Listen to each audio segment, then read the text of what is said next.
నమస్తే మిత్రులారా, నేను మీ శ్రీనివాస్ చౌహాన్ అడ్వకేట్.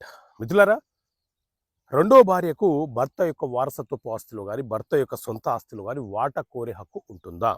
సో మిత్రులారా, మన దేశంలో హిందూ మ్యారేజ్ యాక్ట్ 1955 అనే చట్టం అమలు ఉన్నది.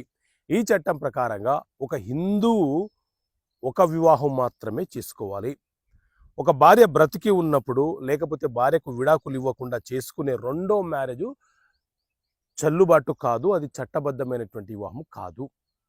మొదటి భార్య బ్రతికి ఉన్నప్పుడు లేకపోతే మొదటి భార్యకు విడాకులు ఇవ్వకుండా చేసుకున్న రెండో వివాహం చెల్లుబాటు కాదు. కాబట్టి రెండో భార్యకు ఆస్తిలో వాటా కోరే హక్కు ఉండదు.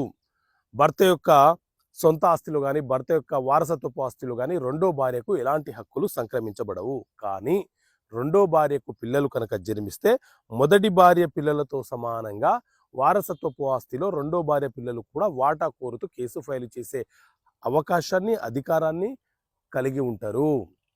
కానీ రెండో భార్య మాత్రము చట్టబద్ధమైనటువంటి భార్య కాదు కాబట్టి ఎలాంటి వాటా కోరే హక్కు ఉండదు. మెయింటెనెన్స్ కేసు కూడా ఫైల్ చేయడానికి అవకాశం ఉండదు.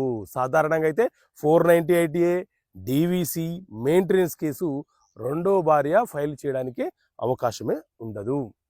ఓకే మిత్రులారా, థ్యాంక్ యూ. జై హింద్.